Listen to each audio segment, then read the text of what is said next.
ನಮಸ್ಕಾರ TV9 ಡಿಜಿಟಲ್ಗೆ ಸ್ವಾಗತ. ನಾನು ಪ್ರಶಾಂತ್ ಹುಲಿಕೆರೆ, ಬೆಂಗಳೂರು ದಕ್ಷಿಣ ಜಿಲ್ಲೆಯ ಪ್ರತಿನಿಧಿ. ರಾಜಧಾನಿ ಬೆಂಗಳೂರಿನಿಂದ ಕೂಗಳತೆ ದೂರದಲ್ಲಿರುವಂಥ ಬೆಂಗಳೂರು ದಕ್ಷಿಣ ಜಿಲ್ಲೆ ರೇಷ್ಮೆ ಬೆಳೆಯುವಲ್ಲಿ ಸಾಕಷ್ಟು ಮಹತ್ವದ ಪಾತ್ರ ವಹಿಸುತ್ತೆ. ರಾಜ್ಯ ಹಾಗೂ ದೇಶದಲ್ಲಿಯೇ ಅತಿ ಹೆಚ್ಚು ರೇಷ್ಮೆ ಬೆಳೆಯನ್ನು ಬೆಳೆಯುವಂಥ ಜಿಲ್ಲೆ ಅಂತ ಹೆಗ್ಗಳಿಕೆಗೂ ಕೂಡ ಪಾತ್ರವಾಗಿರುವಂಥದ್ದು. ಬಹುತೇಕ ರೈತರು ಕೂಡ ಇಲ್ಲಿ ರೇಷ್ಮೆ ಬೆಳೆಯನ್ನೇ ಕೂಡ ಬೆಳೀತಾರೆ.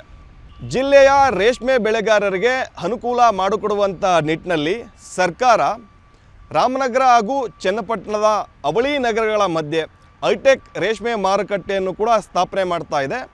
ಇನ್ನೇನು ಕೆಲವೇ ದಿನಗಳಲ್ಲಿ ಈ ಒಂದು ಮಾರುಕಟ್ಟೆಗೆ ಉದ್ಘಾಟನೆಗೆ ಸಜ್ಜಾಗಿದೆ. ಪ್ರಮುಖವಾಗಿ ರಾಮನಗರ, ಚನ್ನಪಟ್ಟಣ, ಕನಕಪುರದಲ್ಲಿ ಸರ್ಕಾರಿ ರೇಷ್ಮೆಗೂಡಿನ ಮಾರುಕಟ್ಟೆ ಇದೆ.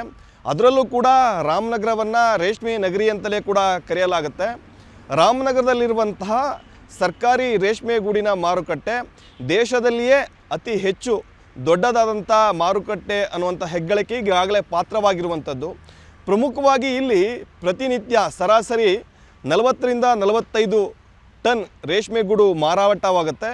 ಕೇವಲ ರಾಮನಗರ ಜಿಲ್ಲೆಯ ರೈತರು ಮಾತ್ರ ಅಲ್ಲ, ರಾಮನಗರ, ಬೆಂಗಳೂರು ದಕ್ಷಿಣ ಜಿಲ್ಲೆ ಸೇರಿದಂತೆ ರಾಜ್ಯದ ಬಹುತೇಕ ಜಿಲ್ಲೆಯ ರೈತರು ಮತ್ತು ಹೊರ ರಾಜ್ಯದ ರೈತರು ಪ್ರತಿನಿತ್ಯ ಇಲ್ಲಿ ರೇಷ್ಮೆಗೂಡನ್ನು ತಂದು ಮಾರಾಟವನ್ನು ಮಾಡ್ತಾರೆ. ಸರಿಸುಮಾರು ಪ್ರತಿನಿತ್ಯ 5ರಿಂದ 6 ಕೋಟಿ ಇರುವಷ್ಟು ವಹಿವಾಟು ಕೂಡ ನಡೆಯುವಂಥದ್ದು. ಅದರ ಜೊತೆಗೆ ಚನ್ನಪಟ್ಟಣದಲ್ಲೂ ಕೂಡ ಒಂದು ಸರ್ಕಾರಿ ರೇಷ್ಮೆಗೂಡಿನ ಮಾರುಕಟ್ಟೆ ಇದೆ. ಅಲ್ಲೂ ಕೂಡ ಪ್ರತಿನಿತ್ಯ 15ರಿಂದ 20 ಟನ್ನಷ್ಟು ರೇಷ್ಮೆಗೂಡು ಹರಾಜಾಗುತ್ತೆ. ಈ ಎರಡು ರೇಷ್ಮೆ ಮಾರುಕಟ್ಟೆಗಳ ಮಧ್ಯದಲ್ಲಿ, ಅವಳಿ ನಗರಗಳ ಮಧ್ಯದಲ್ಲಿ ಸರ್ಕಾರ ಹೈಟೆಕ್ ರೇಷ್ಮೆ ಗೂಡಿನ ಮಾರುಕಟ್ಟೆಯನ್ನು ಕೂಡ ಓಪನ್ ಮಾಡ್ತಾ ಇದೆ. ಪ್ರಮುಖವಾಗಿ 20 ಎಕರೆ ಪ್ರದೇಶದಲ್ಲಿ 75 ಕೋಟಿ ರು ವೆಚ್ಚದಲ್ಲಿ ಹೈಟೆಕ್ ರೇಷ್ಮೆ ಮಾರುಕಟ್ಟೆ ಉದ್ಘಾಟನೆಗೆ ಸಜ್ಜಾಗ್ತಾ ಇದೆ. ಮುಂದಿನ ತಿಂಗಳು ಉದ್ಘಾಟನೆ ಮಾಡಬೇಕು ಅನ್ನೋಂಥದ್ದನ್ನು ಕೂಡ ರೇಷ್ಮೆ ಇಲಾಖೆ ಕೂಡ ಈಗಾಗಲೇ ಚಿಂತನೆ ನಡೆಸಿರುವಂಥದ್ದು. ಈಗಾಗಲೇ ಎಲ್ಲ ರೀತಿಯ ಸಿದ್ಧತೆಗಳನ್ನು ಕೂಡ ಮಾಡ್ಕೊಂಡಿರುವಂಥದ್ದು. ಈಗಿರುವಂತಹ ರಾಮನಗರ ಮತ್ತು ಚನ್ನಪಟ್ಟಣದಲ್ಲಿರುವಂತಹ ಸರ್ಕಾರಿ ರೇಷ್ಮೆಗೂಡಿನ ಮಾರುಕಟ್ಟೆಗಳು ಸಾಕಷ್ಟು ಚಿಕ್ಕದಾವೆ. ಹೀಗಾಗಿ ಈ ಒಂದು ಪ್ರದೇಶದ ಅವಳಿ ನಗರಗಳ ಮಧ್ಯದಲ್ಲಿ ಸಾಕಷ್ಟು ಸುಸಜ್ಜಿತವಾದಂಥ ಹೈಟೆಕ್ ಮಾರುಕಟ್ಟೆಗೆ ತಲೆ ಎತ್ತುತ್ತಾ ಇದೆ. ಇದರಲ್ಲಿ ಎಲ್ಲ ರೀತಿಯ ವ್ಯವಸ್ಥೆಗಳನ್ನು ಕೂಡ ಈಗ ಸರ್ಕಾರ ಕಲ್ಪಿಸ್ತಿರುವಂಥದ್ದು. ಪ್ರಾರಂಭದಲ್ಲಿಯೇ ಆಧುನಿಕ ಪ್ರವೇಶದ್ವಾರ, ಒಳಭಾಗದಲ್ಲಿ ಕಂಪ್ಯೂಟರೈಸ್ ಹರಾಜು ಪ್ರಕ್ರಿಯೆ ಕೂಡ ಒಳಭಾಗದಲ್ಲಿ ನಡೆಯುತ್ತೆ. ಜೊತೆಗೆ ಹೊರಭಾಗದಿಂದ ಬೇರೆ ಬೇರೆ ಜಿಲ್ಲೆಗಳಿಂದ ಬಂದಂಥ ರೈತರಿಗೆ ರಾತ್ರಿ ವೇಳೆ ತಂಗುವುದಕ್ಕೂ ಕೂಡ ವ್ಯವಸ್ಥೆ ಮಾಡೋ ನಿಟ್ಟಿನಲ್ಲಿ ಕೊಠಡಿಗಳ ನಿರ್ಮಾಣ, ಶೌಚಾಲಯಗಳ ನಿರ್ಮಾಣ, ವಿದ್ಯುತ್ಕರಣ, ಸೋಲಾರ್, ಇಲ್ಲೊಂದು ದೊಡ್ಡದಾದಂಥ ಸಭಾಂಗಣ, ಈ ರೀತಿ ಎಲ್ಲ ರೀತಿಯ ವ್ಯವಸ್ಥೆಗಳನ್ನು ಕೂಡ ಈ ಒಂದು ಮಾರುಕಟ್ಟೆಯಲ್ಲಿ ಕಲ್ಪಿಸ್ತಾ ಇದೆ. ಈಗಿರುವಂಥ ಮಾರುಕಟ್ಟೆಯಲ್ಲಿ ಕೆಲವೊಂದಿಷ್ಟು ನ್ಯೂನ್ಯತೆಗಳಿದ್ದಾವೆ, ರೈತರ ಆಕ್ರೋಶಗಳಿಗೂ ಕೂಡ ಕಾರಣವಾಗ್ತಾ ಇದೆ.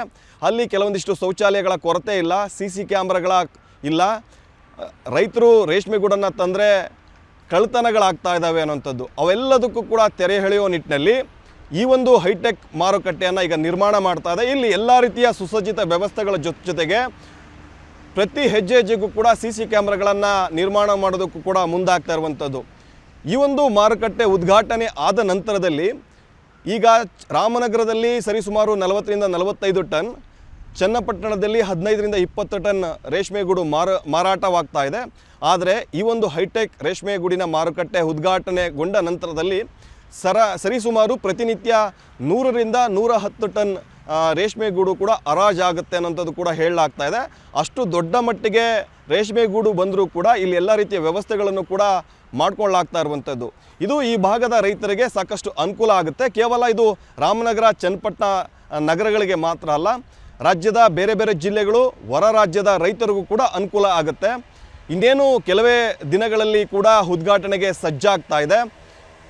ರೇಷ್ಮೆ ಇಲಾಖೆ ಕೂಡ ಈಗಾಗಲೇ ಎಲ್ಲ ರೀತಿಯ ತಯಾರಿಗಳನ್ನು ಕೂಡ ಮಾಡಿಕೊಂಡಿರುವಂಥದ್ದು.